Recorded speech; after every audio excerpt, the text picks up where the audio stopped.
Good afternoon. Good afternoon to all of you, students, faculty, staff, alumni, friends. I'm David Lehman, Dean of the College of Arts and Sciences at UW-Eau Claire. It's a joy to have all of you here. I want to extend a special welcome to all the retired faculty and staff in attendance. If you are a retired university faculty member or staff member, please stand so that we can recognize you as the builders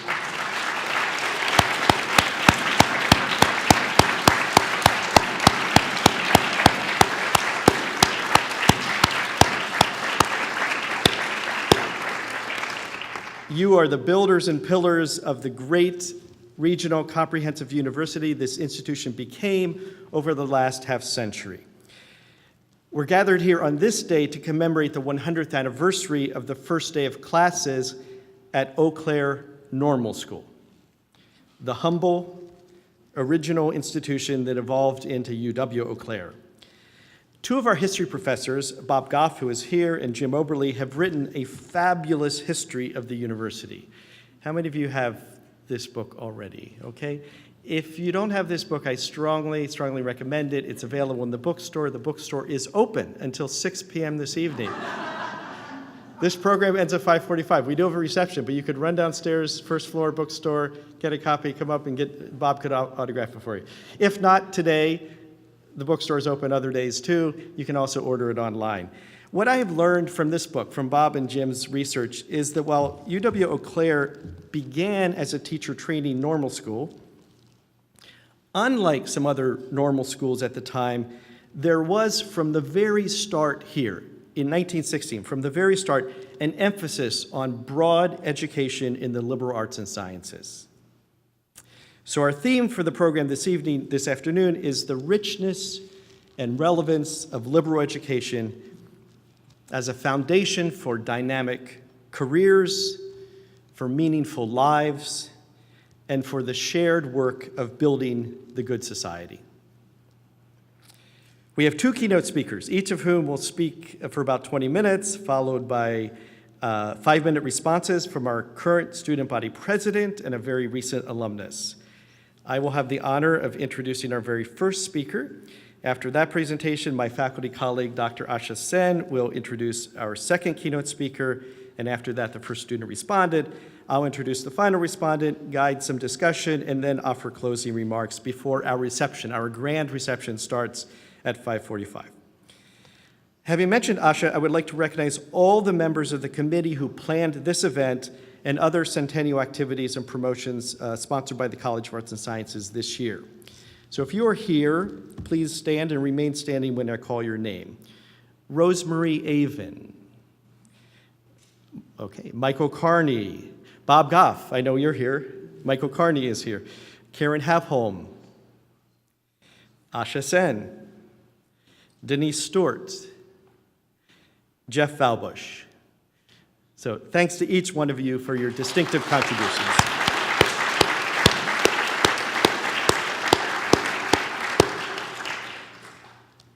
I'm honored now to introduce our first keynote speaker, Judge Lisa Stark. Lisa graduated from UW-Eau Claire with a bachelor's degree in 1979 and earned her JD from the University of Wisconsin Law School in 1982.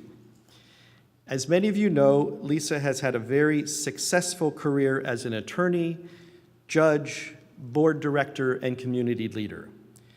She is currently serving as judge for the Wisconsin 3rd District Court of Appeals. Before that, she served 13 years as circuit court judge for Eau Claire County.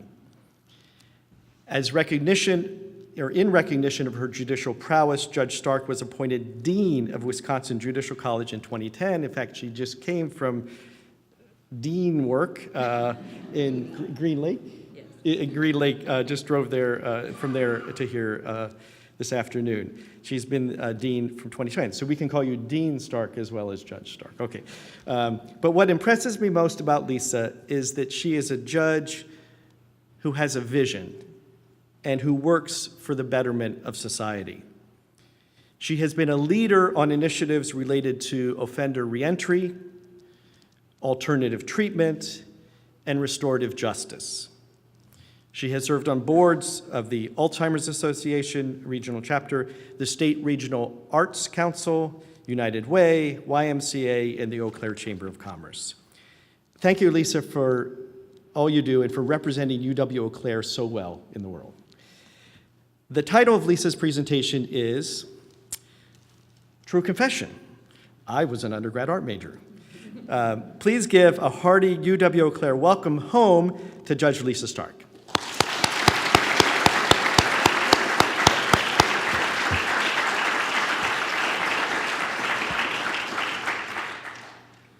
Thank you very much. It is a true confession, and I was an undergrad art major. And it sounds a little bit like a B movie, doesn't it? And when I think of the title of this presentation, I actually think of this picture. For those art professors in the audience, of course, you recognize the artist for Lichtenstein. When I tell people that my undergrad major was art, they chuckle. And they ask, well, how did you wind up in the legal profession with that type of background? And I tell them that my liberal arts education was the very best possible foundation and preparation for what I do and for life. So I'd like to thank you this afternoon for the opportunity to share a little bit about my views on the value of a liberal education, and of course on this very special day. So I believe that a liberal education prepares you for life, and first of all, to meet its constant changes. And to give an example of that, I wanted to just tell you a little bit about my story. I came here in 1975, and like most students and freshmen at that time, I had no idea what I wanted to do with my life. I had many interests, but I hadn't developed many of my passions at that point. And one thing that I really enjoyed was art. I enjoyed drawing and painting and printmaking. And my teacher at high school suggested I pursue a Bachelor of Fine Arts degree, so that is what I set out to do. And a couple of my professors are here today. Barb Schaefer was actually my very first art professor, so art teacher, yeah. So I pursued that with an emphasis, though, in graphic design. And I took the core courses as well as those required for my degree, the ones that are really important, but at the time you don't think they're important. You just figure you got to take these classes in order to get enough credits to graduate. And so they're the ones that are so important, though, that define a liberal education. The general areas of study of philosophy, mathematics, literature, history, economics, languages, and some sciences. And I have to pause here for a minute because I am somewhat older, so when I took geology as my first science in 1975, plate tectonics was still kind of controversial. And I also have to pause and debunk a myth. Art and an art major is no walk in the park. It is tough. And I took a lot of grief from my family and my friends. Oh, they'd roll their eyes, oh yeah, she's an art major. But I have to tell you, I earned A's in other classes. I worked harder and longer, and unfortunately with a little less success in my career in art. It was very difficult and a lot of work.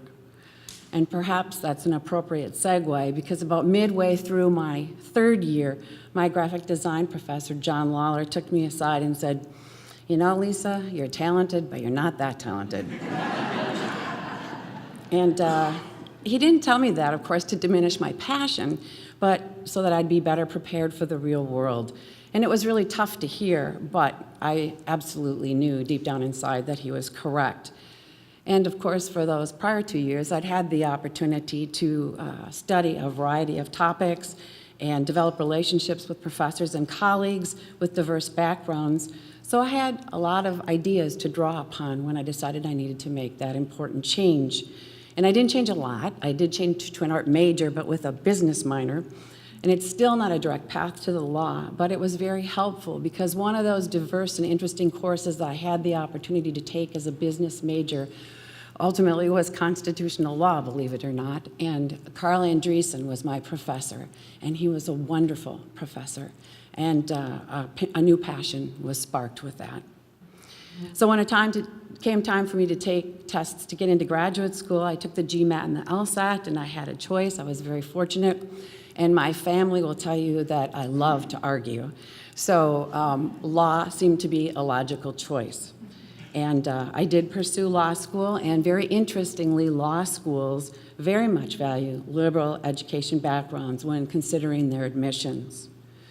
So my point in this discussion is that a liberal arts education opened up for me a world of opportunities and choices, particularly in the work world, but also in the real world besides that, which I'll talk about in a minute, and it does that for many. So here I am, May 1979, standing outside of Schofield Hall, ready to take on the world. And when I went to college in the mid-'70s, you prepared really for one career. And it was common to stay in that career for your entire work life. You might even stay in the same job for that entire work life. But today's world is much different, and many of the jobs that people prepared for when I was in college aren't even in existence anymore. And statistics show that new grads will change jobs once every 1 to 3 years, and they'll change careers perhaps 5 to 7 times during their work lives. Today, and we hear about it all the time in the news, there's an increasing emphasis on learning a skill, preparing for an occupation, not a career, to be valuable to employers, so when you arrive on the job, your employer is relieved of the costs and the risks associated with hiring untrained workers, and to developing a workforce for the jobs that need to be filled rather than developing people.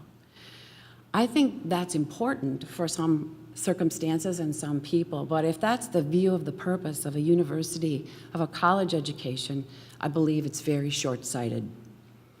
As I mentioned, many of the jobs people trained for when I was in school are no longer in existence, and if you train for a skill set, when it becomes obsolete, what do? You have to retrain. Instead, our liberal education gives us an invaluable set of lifelong employability skills, including that ability to think for yourself, the skills to communicate effectively, and the capacity for lifelong learning. So I'm talking about liberal education, and the American Association of Colleges and Universities defines it as an approach to learning that empowers individuals and prepares them to deal with complexity, diversity, and change. It provides students with broad knowledge of the wider world, as well as in-depth study in a specific area of interest. And of course, it helps students develop a sense of social responsibility, as well as strong and transferable intellectual and practical skills. Richard Sigurdson, a former acting dean of arts at a college in British Columbia, wrote an article about the value of a liberal education, and I have to echo his comments. You learn about ideas and beliefs that have guided humans and shaped civilizations for thousands of years, and at the same time, you obtain tangible and practical skills that employers value highly. And some of those skills are reflected here on this PowerPoint, but many of them, of course, we all know about: your analytical, your knowledge-building skills, your evaluative and critical thinking skills, your critical, reflective, and reading skills, problem-solving and pattern intelligence skills.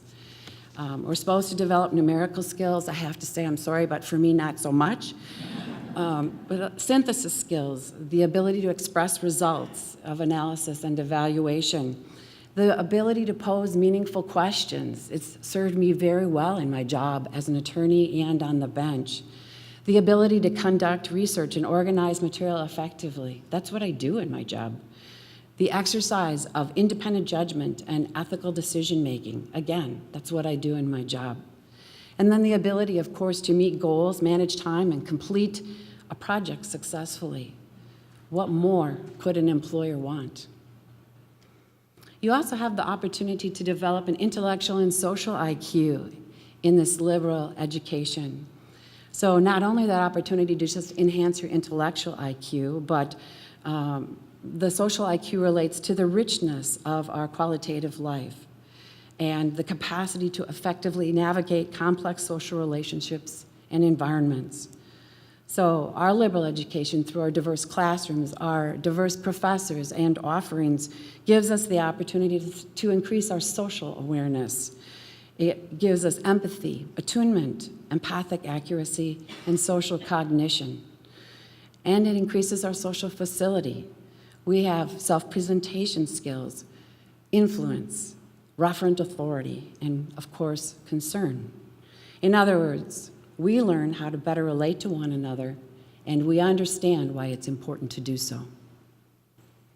I think it also helps you achieve a measure of self-confidence and self-understanding, the ability to cooperate with others and work together, a sensitivity to individual tolerance and cultural differences, and an informed openness to new types of information. So, in addition to helping you deal with life's changes, I also believe that a liberal education helps you succeed in life's endeavors. And I was asked to talk a little bit about how that's translated into my work as an attorney and as a judge. Here I am, sitting on the bench. And as a judge, I'm not just a referee or an umpire. I am presented daily with unique facts and circumstances and new and different problems in many different types of cases. They might be a will dispute or a plevin or a foreclosure. It could be a first-degree intentional homicide. It could be a medical negligence case and everything in between. Regardless of that case type, I must apply the law to each case to fashion decisions and resolutions that are legally correct, obviously, but also sensitive to the needs of the litigants and the community, and then strive to be as fair and as impartial as possible while doing so. You have to be able to see both sides of the controversy and analyze the positions thoroughly. And there's no formula that really tells you how to do any of that other than the standards set forth in cases and statutes. So in my undergrad education, in my liberal education, I learned a variety of skills that I use on a daily basis. The skills I learned here help me see the big picture, the overarching policy and the principles behind what I do and the law, and what it's designed to accomplish. Of course, I learned to read and research, which I do daily, and I honed my love of those things here, definitely starting with my constitutional law class with Carl Andreessen. I developed my analytical thinking and problem-solving skills. I have to use those, obviously, to get to the heart of the issues, and the litigants don't always get there themselves. And then devise a systematic approach to solving the problem. And I look at the law as a bit like solving a puzzle. You have to follow a path, or create a path to untangle the mess, and then put the pieces back together in a meaningful way. Then you have to be able to replicate it, and then you have to be able to explain it so people understand it. The skills here helped me learn to develop evaluative criteria, and I have to admit that in the law profession, we haven't been very good at that. We have not, except perhaps for the last 15 to 20 years, evaluated how what we ordered influenced people and what impact it had on society. We've now begun to start using evidence in a different way, research-based decision-making, to inform us. And so we have tools to assist us in making better decisions. And then, of course, time management, because every case is important, but some are more important than others, and you have to be able to balance that critical time organization. Communication skills for me, as for many, many occupations, many professions, are critical.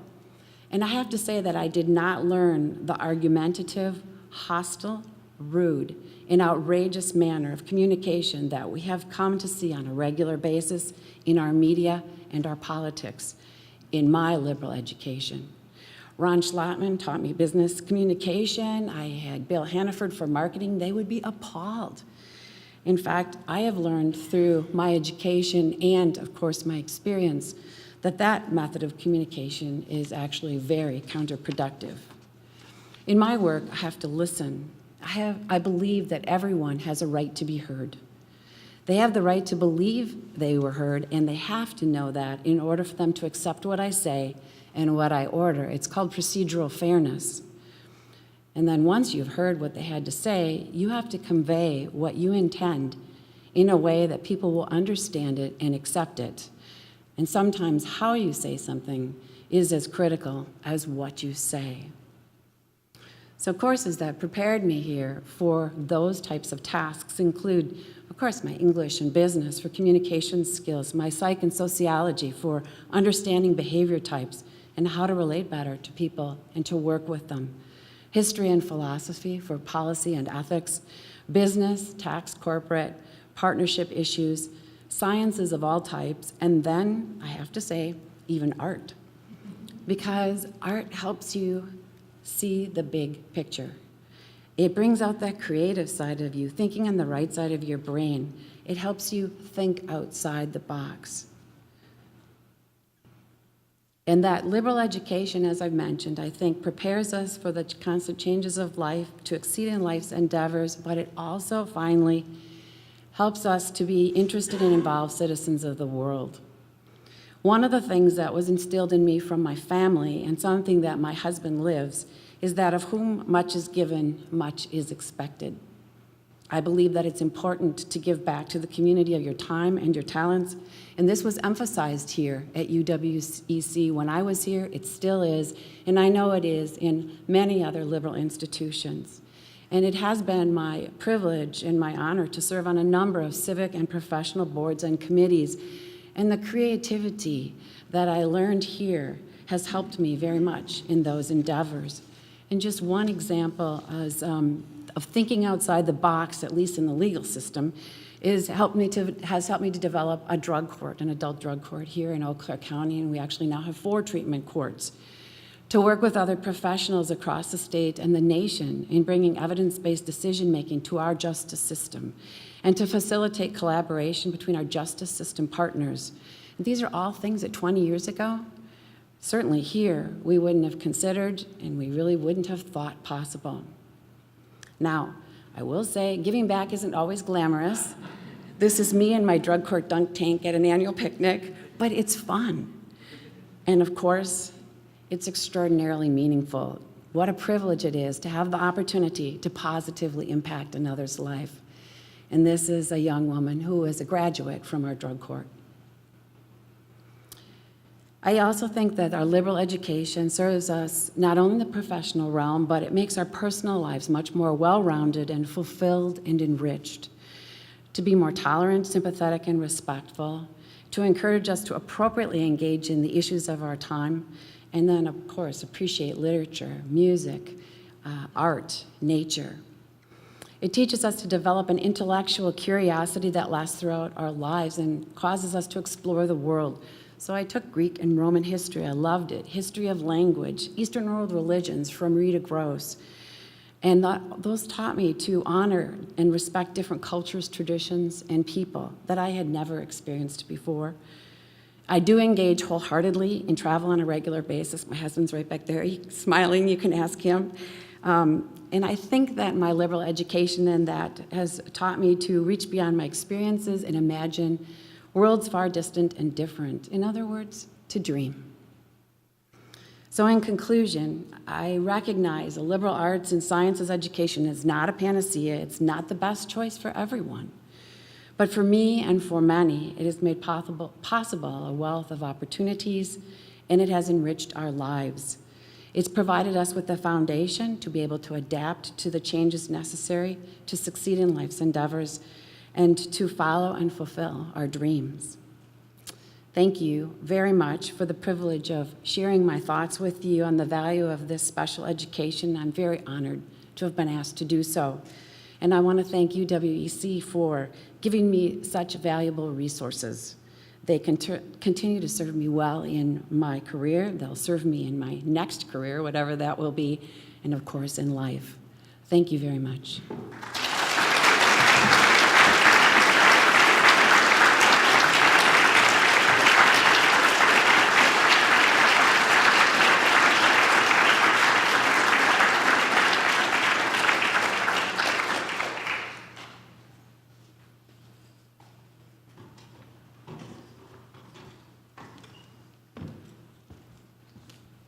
Thank you, Judge Stark, for such an inspiring talk. Thank you so much.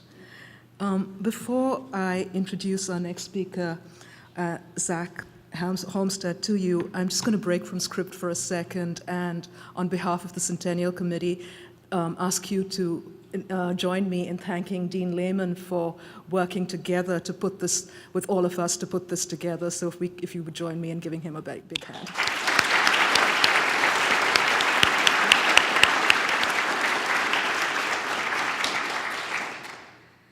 And now it gives me great pleasure to introduce Zach Homestead to you. Zach graduated from the University of Wisconsin-Eau Claire in 2004. He has a major in music and a minor in computer science. And in 2013, he received the Outstanding Recent Alumnus Award. During his time at UWEC, he worked at our IT department, and this experience helped lay the groundwork for him to start his company, Jamf Software. The company currently has 8 offices, over 575 employees, and over 8,500 customers worldwide. And Zach actually has just come back from a business trip to Europe and is a little jet-lagged. In 2012, Zach started Pablo Properties. Pablo has built a permanent home for Jamf Software, renovated the Lismore Hotel, and is a partner in renovating the Oxbow Hotel, all in downtown Eau Claire. And he's going to be talking about how his liberal arts education enabled his and his colleagues' entrepreneurship in Eau Claire.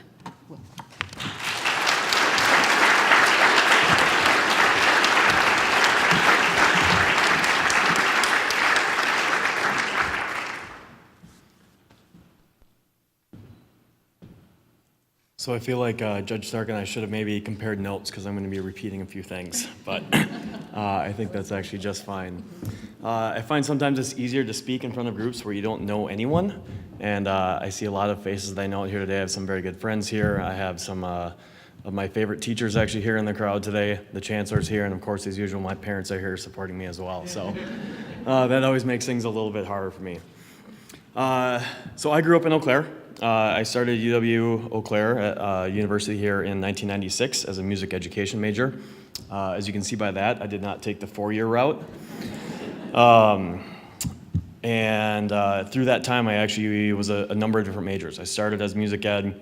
I tried out accounting, which was definitely not for me. I had computer science as a major for 1 semester, which is also not for me. Went back to music education for a while and then ended up finally, as I had a last-ditch effort to try and finally graduate, going to a liberal arts and music degree.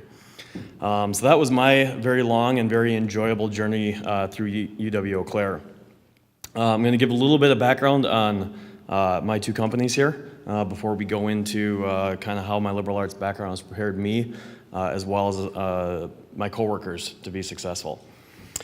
This all started for me in 1997 when the Blimpies that I worked at closed down, and I had to find a new job. I went all over Eau Claire submitting my resume, which basically had my name on it, to every tech company in Eau Claire, everyone that did computer repair, every web design company, because I thought I want to be involved in this. I know a little bit about it. I'd like to know more. And absolutely nothing. No one would even call me back. Through that time, kind of by accident, I found a job posting at what is now LTS, which was CNS back then. And I magically got a job as a student employee inside CNS, all because I could answer one question, which was, how do you boot a Mac off a CD? That was the hardest technical question then. Apparently I was the only one on campus that knew it because I got the job. So I worked there as a student for a couple years. I learned an incredible amount, met a lot of faculty members, and really started to understand the purpose of the university. And it was I had a great boss named Matt who taught me that our job as IT people was to support these professors who know more than we possibly could imagine about these topics that are here to help all these students learn. When Matt took another job inside LTS, I actually applied for his job and got that in 2000. So through that time, I was actually working full-time in our IT department here, still going to school, and was learning a lot about IT, how it worked. And I saw all my colleagues on the Windows side that had all these great tools, and here I was on the Mac side, and I had a technology that we refer to in the industry as sneakernet, meaning you walk everywhere. And I thought, hey, you know what? This can be done. No one's doing it, so I'm gonna try and do this. So in 2002, we founded Jamf. So I was doing Jamf basically from 6 o'clock until 2 in the morning. I would wake up and come to work at CNS, and then I would go to school in between breaks when I had a chance to. When I finally graduated in 2004, I actually put in my notice at the university for my job as well, and I went full-time into Jamf. I had about 2.5 years where I didn't get a paycheck. Every penny that I had went into buying a plane ticket to go see another customer. One of the great things about living in Eau Claire is that my mortgage was basically a car payment, so I could kind of get by pretty easily. And that went on for, like I said, about 2.5 years. And in 2007, we finally started hiring people, and we really haven't stopped since. As you heard a few minutes ago, we have 8 offices around the world, a little over 575 full-time employees, and we have over 100 UWEC graduates inside our organization.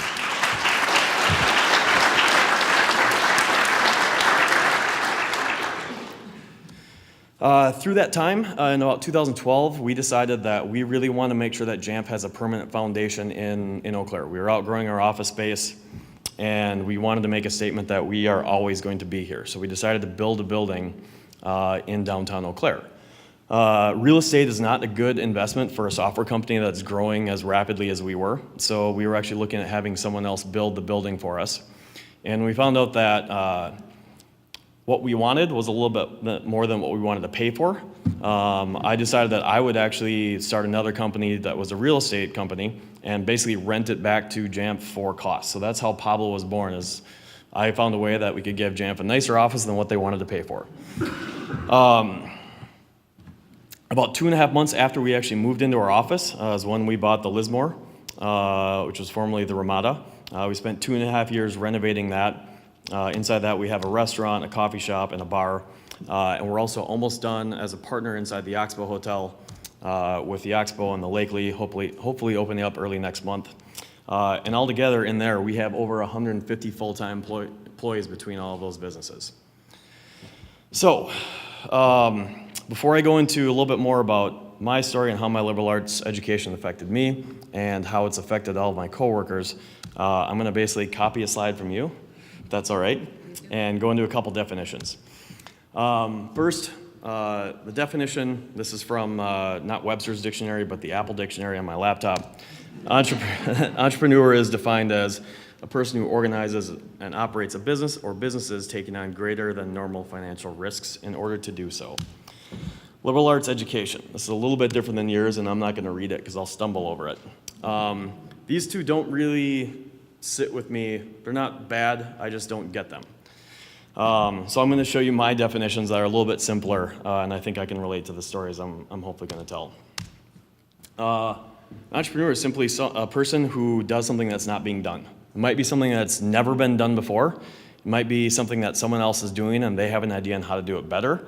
It might be someone who travels and comes back and says, I saw this really cool thing and I want to do it here. It's not being done here yet. So that's really what I view an entrepreneur as.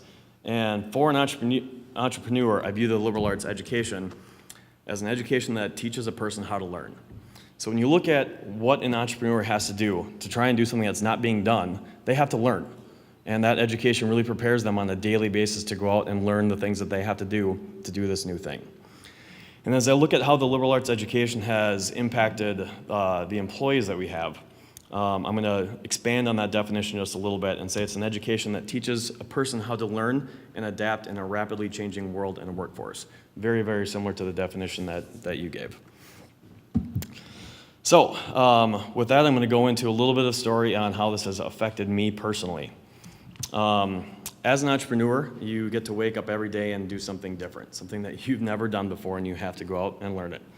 And you frequently run into this kind of chicken and the egg situation where, hey, it'd be really great if we could hire someone to do this that's a professional in it, but we don't have any money. And to get money, we have to get this done so that people will give us money, and it's this whole really bad circle to be in. And really, your only choice is either go raise a whole bunch of capital from someone else or learn how to do it yourself. But you can't just be an amateur at it. You actually have to present yourself to the world as someone who's done this before. So when I look at this, I look at being a jack of all trades and a master of whatever is important today. In my time at JAMP over the last 14 and a half years, I've pretended to be an expert in a lot of things. I hope none of that's super illegal. I was not, no.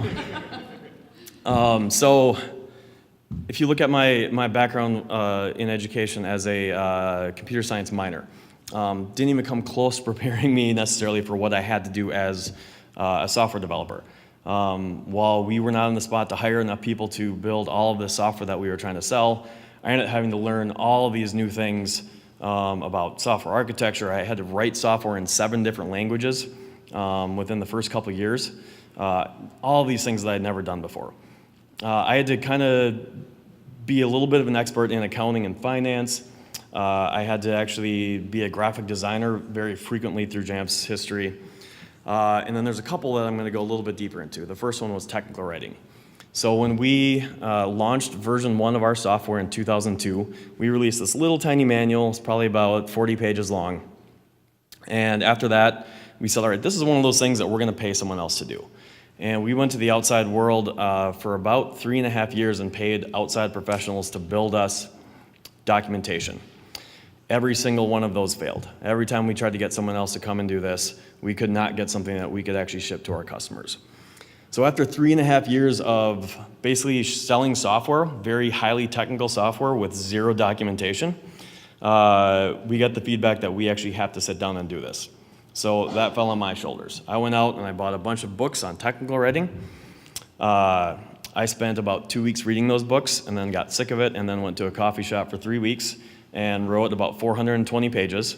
And for the next 3 years, it was my job to maintain those 400 to 450 pages of documentation. Every time we got new software ready, I spent 2 weeks going through every page of that, updating all of it. It took us about 3 more years to actually get to the spot where we could hire someone to do that internally.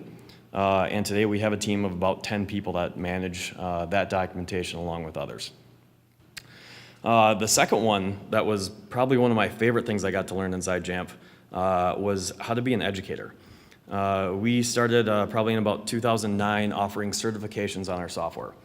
Certifications in the IT industry are frequently laughed at, they're scoffed at as kind of being a joke. They've gotten better over time, but especially back then, the one certification I had was probably the biggest waste of time I've ever gone through. And we said, if we're going to do this and we're going to certify people, we're going to make sure it's worth their time. So again, I went out and bought 3 books. I was very lucky that the third one was a book called Building Expertise by Ruth Clark, something I highly recommend to any educator and especially chairs of departments that want to evaluate how their teachers are doing. I read that book and I learned so much about how people learn in different styles of teaching. And I was able to look back at my career, all of my 8 years at UW-Eau Claire, and look at all the different classes I had and who taught in what style. And all of a sudden, I had this huge revelation of how complicated it was for me to go through all these different classes. And I found the one style of teaching that I had one teacher that did that in my career at UW-Eau Claire. And it was very interesting that the biggest impact on us doing certification of our IT software was from a music theory teacher. It was one of the most complicated subjects that I ever studied, and the teacher that I had was absolutely amazing. And when we looked at how we were structuring this class, this book kind of laid out how we could do it, and we tried to mimic him as a teacher. So that's a little bit of how this has kind of been part of my life as being an everyday learner, and I've had to go through and, again, pretend to be an expert in a lot of different fields. Next, I'd like to talk a little bit about the diversity of liberal arts inside Jamf. If you look at a software company that builds software for IT departments, there's a number of things that you'd expect to find inside our organization. We have computer science majors, we have information systems people that help us with the IT side. We're a worldwide company, so you'd expect to find some things like international business, business administration, accounting, all those functions that we need. And we have a sales and marketing team, so all these things that help us go out and meet people, have our ad campaigns, all that sort of stuff. So these are majors that you would really look at our organization and expect to see. Then we've got all kinds of ones that you wouldn't expect to see in a software company. I was a music major. My primary partner at Jamf was a geography major. Rachel, who is the director of our account management team, who actually runs almost half of our revenue inside Jamf, was also a geography major. Julia, who is my partner in Pablo Properties, for a long time was our events planner inside Jamf, did our first couple office build-outs inside Jamf, has now managed over $35 million worth of construction projects in Eau Claire as a biology major. Our very first employee that we had was an economics major. He graduated from UW Eau Claire in December. He turned down a job offer with a multinational bank. His parents weren't super happy about that. I actually got called out at his wedding by the priest because they were so mad about it. But so Nick came in and was kind of employee number 1 for us on January 1st of 2007. And has had a very successful career with us and now is actually managing our entire research organization. This one was my favorite story of all of these. When we first moved to Eau Claire and started building an office, we had this tiny little 2,000 square foot office in downtown Eau Claire. When we first moved in, there were 4 of us, so it was just it was a fishbowl. Like you'd look in the window and there were 4 of us sitting on one couch and that was the entire office. And people asked us, why are you putting an office in Eau Claire? You've already got all 4 people that you can find in Eau Claire. There's no one else that can help you. These are obviously people from outside of Eau Claire. And we said that's not true, but we didn't have any facts to back it up. And so about a year and a half into having an office in Eau Claire, we probably had about a little less than 10 people in Eau Claire, and Sam came to us. Sam runs our account management and support functions. At the time, his department was probably 2 or 3 people, and now it's probably a few hundred. He came to us with something that he called the Levy experiment. And Levy was one of our friends who was a sociology major. He had graduated a few years earlier. He was working as a bartender. And he was, not joking at all, the least technical person I've ever met in my life. Knew absolutely nothing. If you gave him an iPhone, his kid could have used it, but he couldn't have. So Sam had this theory that he could take Levy, who he knew was a hard worker, who was a really good human being, who had a great liberal arts education, and Sam said, I can actually make him so technical that he can support our customers. And that was his primary job when he came in, was to provide technical support to our customers. We scoffed a little bit at his plan and said, Sam, you're gonna spend your only budget on someone who can't come in the door and help you right now? And he said, yeah, I am. So we backed him up on it. And he came in, and within 3 or 4 months was actually on the phone helping customers. The experiment worked so well that we've actually gone forward and hired tons and tons of people in Eau Claire and Minneapolis based on this. And if you look at what that actually gives you over the last 7 or 8 years, this is actually the breakdown of majors that you find inside Jamf software. I don't have all of them inside our organization, but there were 40 that I was able to identify over the last few weeks just inside our organization.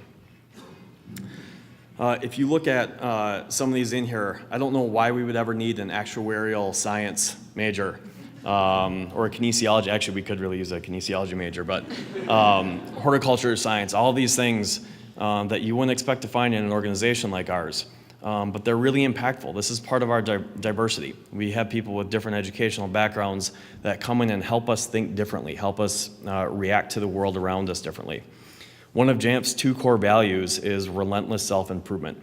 The industry that we're in moves so fast, and we have to keep up with every single piece of that environment. If we don't, we get just slayed by our customers. So we have this organization of now 575 people that is very nimble, that shows up to work every day, ready and willing to learn new things. And if we didn't have that ability to learn and adapt, we would fail as an organization. So there's one last story I want to tell, and this one's actually about Steve Jobs. A lot of people point to the fact that Steve Jobs never graduated from college. People point at that fact and say, no one needs to go to college. Steve Jobs didn't, and look how successful he was. Well, he attended Reed University for 1 semester. I should say he paid to go to Reed University for 1 semester. And during that semester, he took a calligraphy class. They have a whole calligraphy building there, and he kind of randomly took this calligraphy class. He dropped out after 1 semester, but for the next 18 months, he stayed in Portland and continued to audit calligraphy classes. So basically all he did was look at calligraphy when he was 19 years old. And there's a quote that I had from him, not the one that you see in front of you here, but he talks about when we were designing the first Macintosh computer, it came back to me. He was talking about calligraphy. And we designed all of it into the Mac. It was the first computer with beautiful typography. If I had never dropped in on that single course in college, the Mac would have never had multiple typefaces or proportionally spaced fonts. And since Windows copied Mac, it's likely that no computer would have them. So if Reed didn't have this calligraphy program, the world would not have Apple as we know it today. And my presentation today might have looked much more like this than like this. All of this because of a random class that Steve Jobs walked into as part of his liberal arts education, fell in love, and used it to change the world. Thank you.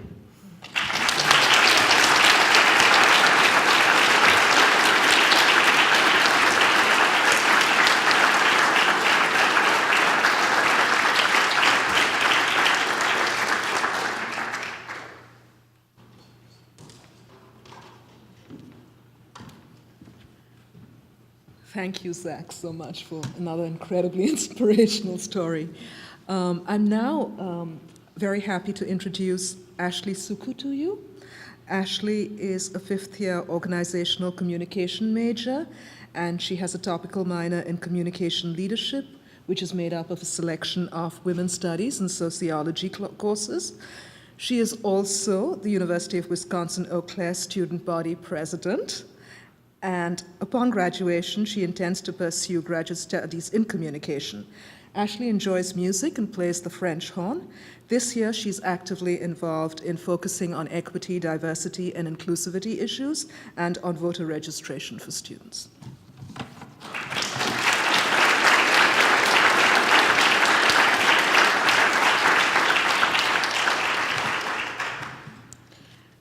I would first like to begin by thanking our speakers so much for speaking about their liberal education experiences.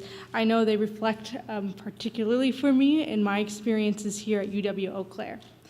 So I'd like to begin by starting out by saying I did not want to go to college. And I say this because for similar reasons of the things that we heard in our speakers. So an art major who became a judge, and a music major who started up some companies, and it's really wonderful. But when I was in high school and middle school, that's not what I saw. I saw adults who went to college and then weren't using the degrees for the things that they intended to do. I had really great people in my life, my mother particularly, who said, "You're going to go to college. I'm not going to let you not go." And I would never look back. And the reason I don't look back anymore is because I now understand the importance of having the liberal arts education that I do have, and understand why people end up in different fields that they end up in because of the degrees that they get. You learn so much more by getting the degree or getting the education that you get than you would if you went maybe for a specialized set of studies, and I totally value that. Now, it was stated earlier that I'm a musician also, and so I play French horn, and earlier this afternoon had a French horn lesson. Now, when I came to UW-Eau Claire, I was anticipating being a music major, and that actually didn't end up working out for me, and I'm okay with it. I'm now communication, and I love it, and I love everything about it, and I still get to participate in my musical studies on the side. But it's helped me to become a bit more of a well-rounded person, so clearly the music has helped me a lot, and now I'm engaged in politics. It's something I never would have thought that I ever would have been involved in, and so I really can see a lot of value in what our speakers were saying today. Lisa spoke a lot about how liberal education it provides a broader understanding to the world. I think that's such an important aspect for students, I hope, to take away from their college experiences, because without the liberal education, you don't get the same understanding for people and the perspectives that they come to the table with. I wouldn't have had that perspective going into some of my student senate meetings this year, where people have different viewpoints that I do, and I need to be able to understand why they're coming with those viewpoints, what their backgrounds are, and how that changes them as an individual.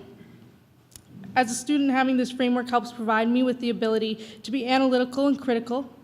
about the information that is presented to me. So outside forces, so things that I'm reading in the media or the news, those types of things, this has provided me a better understanding to see maybe one news source has this information, and another news source has another set of information that might be different, but these are two pieces of the puzzle that makes up the information as a whole. I really think that's a very important point that Lisa brought to us today in providing a better understanding for people, all people around us and the people that we work with, the people who we see on the street. Additionally, Zach spoke about how being an entrepreneur helped him in his role, because as he had transitioned to many different things, being the jack of all trades, but really whatever you needed to be for that day. I feel like that's something that I've encountered as a student here, especially as I've participated in math and science classes, which are not my strong suit, but working with students who are really capable in that, who help me get an understanding so that I can be achieving in those areas as well. And that's such a good skill to have, to be able to understand different contexts and backgrounds in areas that maybe we are not the most skilled at. I often feel like it's a common phrase that we hear on the university setting, to fake it until you make it, and hopefully that we have people around us who help us, or we have the ability now to learn and to grow, and so that we don't just have to fake it, but instead we actually understand and can become the professionals or get the best understanding of those topics. Though I think it's important for people to be well-versed and knowledgeable in different topic areas, it's also important to be credible, and I certainly felt like Zach showed that to us today in all of the knowledge that he was able to achieve over time, and the information and how hard he had worked to get to where he is now. There's a balance of having that knowledge and having the ability to learn what is necessary, but I think that's really what the fundamental value of having a liberal arts education really means. So in conclusion today, I just wanted to share again, in my future, like I do intend to pursue graduate school, and had I not had people who, well, really changed fields or opened up and had different learning experiences and ended up in different roles or positions that they maybe didn't expect themselves to be in, I wouldn't have ended up coming to UW-Eau Claire. I wouldn't have decided to get the liberal education, and I wouldn't continue to decide that I want to pursue further education after this. So I think what I really want people to take away, and especially students, is I hope that the liberal education are recognizing the value in it. Thank you.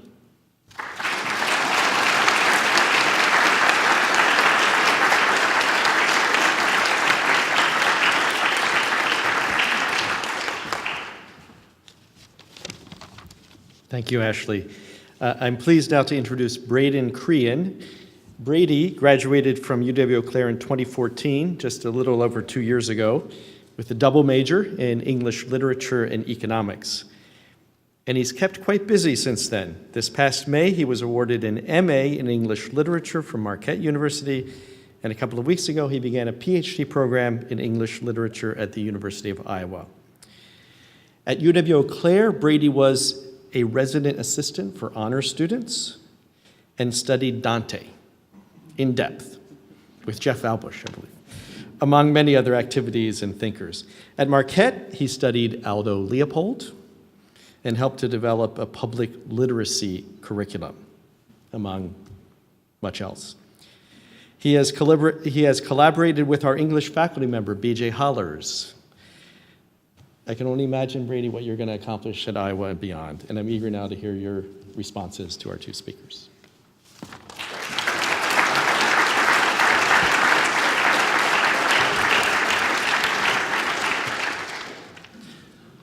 Thank you all very much, and thank you to the previous speakers. I have the unfortunate task of having to follow you all. And thank you also to everyone who's here today. I only hope that my 7:30 a.m. rhetoric class is as engaged tomorrow. So there are two threads that I've noticed from all the previous speakers that I would like to sort of tease out a little bit. And one is passion, and the other is change. And so to start with, I also have a confession. Like Zach, I am a recovering accounting major. So I came in with English and economics and then was diverted temporarily into English economics or English accounting and finance for some inexplicable reason. And I can remember having that moment where I discovered my passion, like Lisa talked about with constitutional law. I was sitting in Dr. Schaefer's public economics class in the fall of 2013, and as he was talking about public goods and the creation of public goods and what those were defined as and how we generate those in society, I realized that my previous career path was not what I wanted to do, and that I was really passionate about.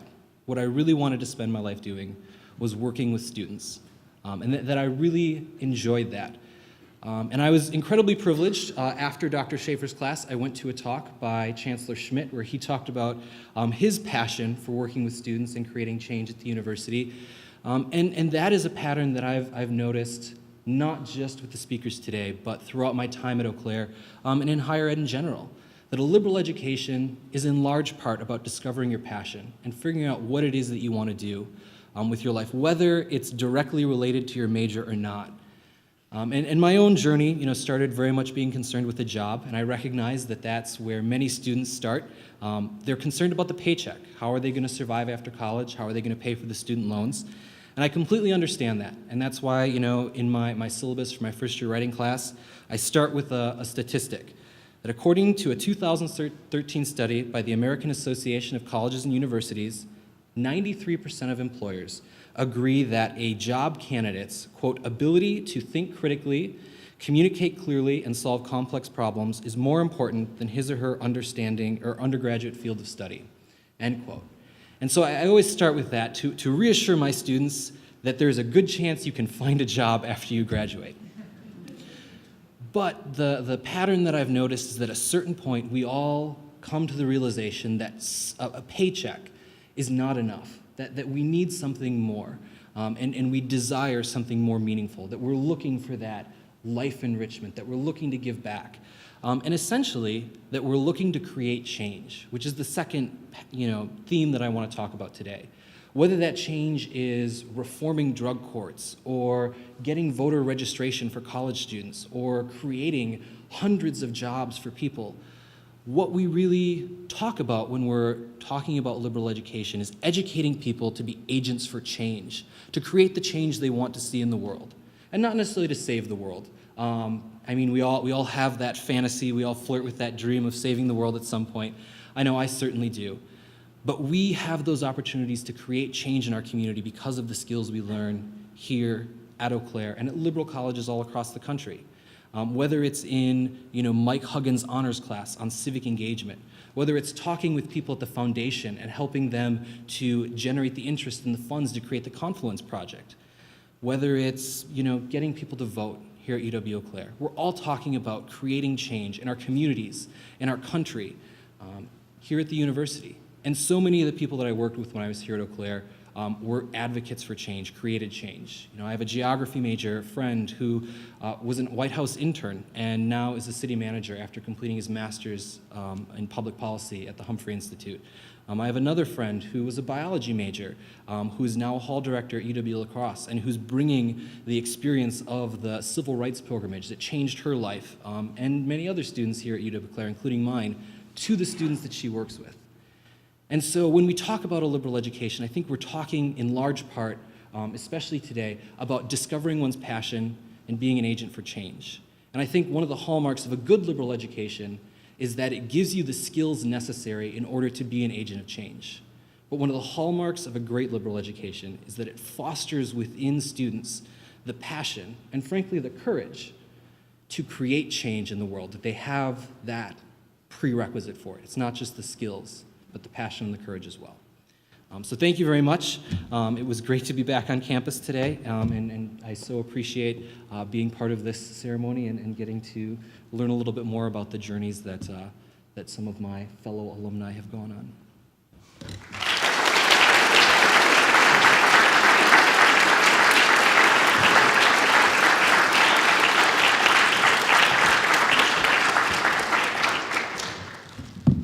Thank you, Brady.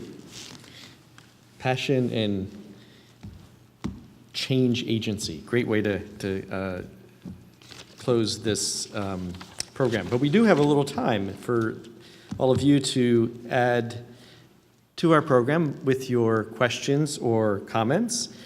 A few minutes here. We have, I believe, some microphones, some cordless microphones. Are they the ones here? Yeah, okay, great. Yeah. Okay, so yeah, if you have a short question or comment, please raise your hand and we'll bring the mic to you. And you can address it to any of our speakers. This is actually to all of them. The term liberal today has taken on such pejorative connotations. How do you, as panel members here, seek to inform other students here on our campus about the value that comes to liberal as a term? You want it? You can go first. That's a tough one. So I understand what you asked was, how do we seek to inform students or the community at large about what? We turn that around. Okay. Meaning, yeah, how we take away that negative connotation. You know, I thought about that when I was preparing this discussion, that liberal education sounded funny in today's PC world, or whatever, non-PC world, I'm not sure which it is. I guess I don't look about it in the same way, so perhaps it's just because of my thoughts. When I talk with people about a liberal arts education or a liberal arts and sciences education, I don't think about it in the sense of a viewpoint as left-leaning politically or even politically involved at all, but just that it's an open-minded opportunity to learn a lot of different things, a lot of different values, many of the things that we talked about here. So liberal in the sense of not being focused or pinpointed, but liberal as far as the ability to, as I said, see the big picture and see all the things that help you get a job, but also enrich your life and the lives of others. And I'm hopeful that people understand that. I would think from all of the speakers today, we understood that. But getting the word out, I have to say, I tried to think of a different way to refer to it. I have to say that. But it has a negative connotation, but those who have studied, of course, in this type of a university know it's got nothing to do with the politics. Although, I have to say, it doesn't mean it couldn't. We encourage discourse, appropriate discourse. And so part of that is all of this education as well. What she said. No, I also thought about it. I'll be honest, this is one of the first times I've seen just liberal education versus liberal arts education. And if you notice in my slides, I did not make the switch over. And actually, your comment is one of the reasons. I feel like when the arts piece is missing, that I start to view it as this is educating me to be liberal, rather than the education that you're describing, which is one of many different experiences. So I struggle with that exact same question, and my answer to it was to leave arts in the middle. I don't have anything better than that, but either of you? Well, if you're a part of campus or you have been around within the last year, you maybe have been aware of some of the recent academic changes that have been happening. So rather from GE or general education to LE, which is a liberal education. So the courses that fit certain criteria, the name has changed itself. So if you didn't know about that, that's one thing that's happened. Me personally, I have no shame in saying that I'm a liberal arts education student, and I think that I should be proud of that, and we'll wear that proudly, and we'll tell students that that's the experience that I've gotten, and that's the benefit that I've had while being at UW-Eau Claire. And I think that impression for other students makes that impact for them. So that is a really good question. It's something that I also thought about when I was kind of preparing for today and thinking through in my head. And one of the things I would say is that rather than trying to do away with the word liberal, that we shoot for ameliorization, to throw back to Dr. Benson's linguistics class. And we really think about what the word liberal means, and the way I frame it for myself is that it's related to liberty, this concept of freedom. But not just freedom. I was actually listening to a podcast the other day that was talking about, during the revolutionary period, the distinction between independence and liberty, where independence meant separateness, not only freedom of action, but separateness. Whereas liberty was freedom of action, but it was also freedom of action within a community. So there were ties that went with it as well. And I think that is a great meaning to recapture, that a liberal education gives you the freedom of action. You can be a geography major and go work at Jamf Software, but it also means you're part of a community and that you have those ties and those connections in ways that are permanent and lasting.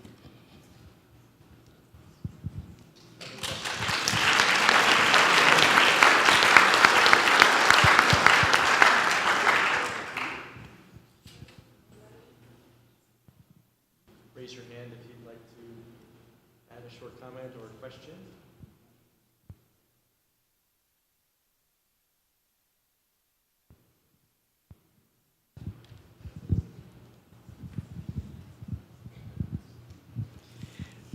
I want to thank all of the speakers for their insight, for taking the time to come and be with us, to be part of this community and this community building event.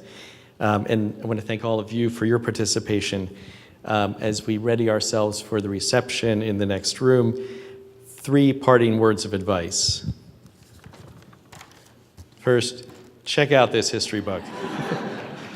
It's solid, it's fascinating. Second, check out one of the centennial cocktails at the reception. One alcoholic version and a non-alcoholic version. These were especially prepared for this occasion by Jeff Falbush and Christian Wise. And there's information about the cocktails on the table tents. Third, keep celebrating this centennial, this university centennial, all year long. Come back for homecoming weekend, September 30th, October 1st, just coming up in a couple of weeks. There's an alumni day reception on Friday evening. The College of Business, the College of Nursing and Health Sciences have special events that weekend as well. Come back for the Centennial Gala on October 8th. Come back for Old Main Day on October 19th. That's all just within the next month, and we have a centennial year. Keep coming back. So can I hear your agreement? How great is it to be part of this university community?